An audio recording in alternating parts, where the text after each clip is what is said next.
Il y a des incohérences et du non-sens dans les trilogies Star Wars, mais bizarrement cela touche particulièrement le héros principal, Luke Skywalker. Allons. C'est l'heure de l'histoire, mon poulet au miel. On ouvre les petits volets. Cœur vaillant, œil sur la balle, on ne peut pas perdre. Beaucoup considèrent à juste titre Luke Skywalker comme l'un des personnages les plus importants, voire le plus important de Star Wars. Pourtant, ces 8 aspects de ses apparitions dans les films et séries Star Wars n'ont toujours aucun sens. La famille Skywalker domine la franchise Star Wars depuis ses débuts. En fait, même aujourd'hui, après la fin théorique de la saga Skywalker avec l'ascension de Skywalker, les Skywalker sont au cœur d'innombrables histoires Star Wars. Il est donc d'autant plus surprenant que tant d'éléments concernant Luke Skywalker restent incohérents dans Star Wars. Bien qu'il soit clair, dans Un Nouvel Espoir, que l'oncle Owen a tout mis en œuvre pour tenir Luke à l'écart d'Obi-Wan Kenobi et de toute connaissance de la Force ou de l'histoire des Jedi, il est tout de même étrange que Luke semblait n'avoir aucune idée de l'existence des Jedi ou de la Force avant les événements de ce film. Alors, oui, Star Wars épisode 3, La Revanche des Sith, a confirmé que les Jedi étaient quasiment éteints depuis une vingtaine d'années. Et il semblait initialement que Tatooine n'était qu'une planète désertique méconnue, sur laquelle il ne se passait que très peu de choses. Pourtant, c'est très loin d'être le cas. Nous avons vu Tatooine jouer un rôle crucial à plusieurs reprises dans la chronologie de Star Wars. Et qui plus est, la série Obi-Wan Kenobi a révélé que Luke avait même croisé un inquisiteur lorsqu'il était enfant. En fait, avant même que Reva ne s'en prenne à Luke, plusieurs inquisiteurs patrouillaient sur Tatooine. L'objectif principal des inquisiteurs impériaux était de traquer les Jedi et les êtres sensibles à la Force restants. Leur présence sur la planète aurait donc certainement suscité des discussions. Luke n'était peut-être pas très bien informé et de nombreuses informations restaient secrètes sur les Jedi, mais son ignorance totale est difficile à comprendre. C'était passionnant de revoir Luke Skywalker à l'écran dans le lit de Boba Fett, mais certains choix de Luke dans cet arc étaient assez décevants. Luke, en particulier, a insisté pour que Grogu choisisse entre la voix d'un Jedi et son lien avec Din Djarin. Si cela est conforme à la règle Jedi interdisant les attachements, ce n'est pas du tout cohérent avec l'histoire de Luke. Après tout, il a été élevé par sa tante et son oncle, est devenu et est resté incroyablement proche de sa sœur et a sauvé Anakin Skywalker, Dark Vador, précisément parce qu'il était son fils. On ne sait pas exactement ce que le temple Jedi de Luke impliquait au regard des anciennes règles Jedi, car nous n'avons eu qu'un aperçu de sa destruction dans la postlogie. Mais il était surprenant que Luke suive cette règle, compte tenu de sa propre expérience de Jedi avec les attachements. Parallèlement à l'insistance confuse de Luke sur la règle interdisant les attachements malgré sa propre histoire, il faut aussi souligner le fait qu'il abandonne ce qui le définissait tout au long de la trilogie originale. Sa famille. En effet, la trilogie originale est devenue une affaire de famille avec les 2 rebondissements de l'intrigue Skywalker. Il est intéressant de noter que cela semble correspondre à ce que l'on voit dans la postlogie, où Luke s'exile et s'isole complètement, même de Leia. Pourtant, ses choix ont été décevants pour les mêmes raisons. Il semblait rejeter et trahir ce qui avait toujours défini Luke. Avec l'apparition de Luke dans The Mandalorian et l'impact qu'il a eu sur le parcours de Grogu, il semble que Luke ait oublié ses propres origines et leur importance. Comme on ne sait pas si nous reverrons Luke un jour sur les écrans Star Wars, cela pourrait aussi être le dernier mot à ce sujet, ce qui rend la situation encore plus confuse.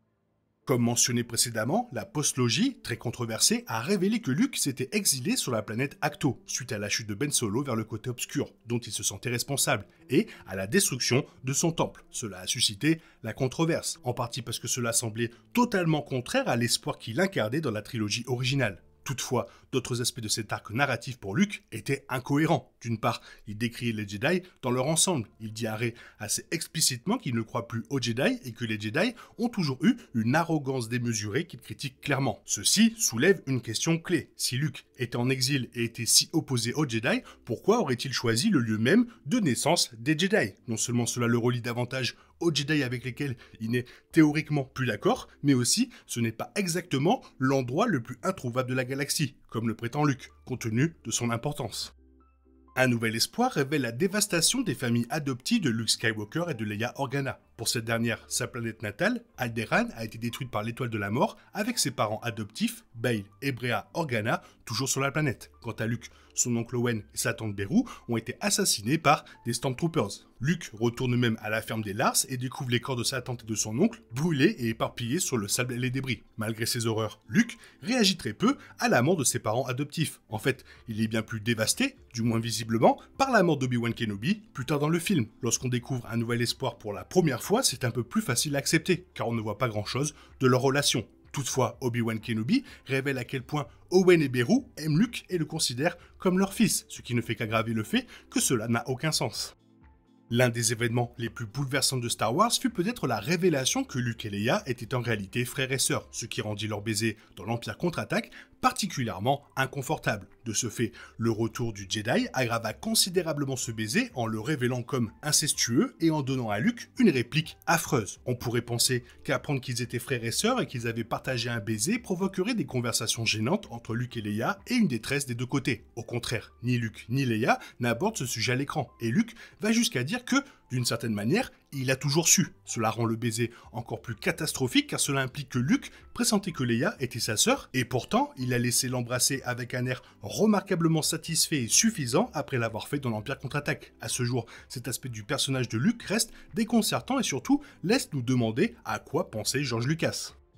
Dans La Revanche des Sith, on comprend pourquoi Obi-Wan Kenobi et Yoda se cachent en tant que survivants de l'Ordre 66, et même pourquoi ils séparent les jumeaux. Le placement de Leia en adoption est particulièrement logique, car elle se cache au grand jour en tant que princesse d'Alderaan. Vador n'aurait aucune raison de soupçonner la vérité. Avec le placement de Luke, ce n'est absolument pas le cas. Même aujourd'hui, il est totalement insensé que Yoda et Obi-Wan envoient Luke vivre avec le demi-frère d'Anakin et sa femme. D'abord, comme mentionné plus tôt, les Jedi étaient opposés aux attachements et retiraient depuis longtemps les jeunes sensibles à la force de leur famille pour les entraîner. Ce choix allait directement à l'encontre de cette idée et garantissait pratiquement que Luke développerait des attachements. De plus, Obi-Wan et Yoda n'ont même pas changé le nom de famille de Luke. Si quelqu'un avait fait ne serait-ce qu'un peu de recherche, il aurait été remarquable qu'un petit Skywalker soit élevé par cette famille.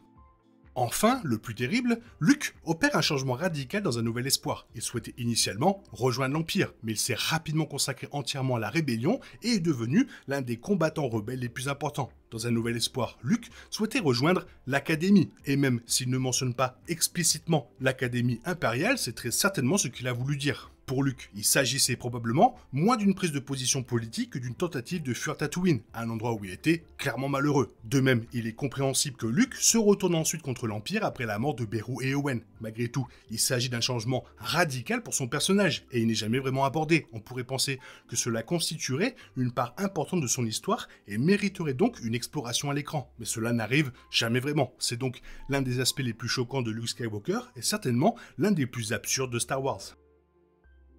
Bon après, on va pas se mentir, ça reste quand même un super personnage, malgré quelques incohérences et quelques non-sens, ça reste quand même le héros principal de Star Wars avec bien sûr Anakin Skywalker. Toi, qu'est-ce que tu en penses? Est-ce que tu aimerais revoir Luke Skywalker dans un projet avec un nouvel acteur? Fais-le moi savoir dans la zone commentaire, sinon comme d'habitude, bisous bisous, bye bye. Pas la Leia et Luke, hein, un bisou normal quoi, sur la joue, hein. Que la force soit avec toi. Il est impossible de compter sur les autres de nos jours. On est obligé de tout faire soi-même. Je me trompe? Rien de grave. J'avais tout prévu. Où va le monde? Je vous le demande.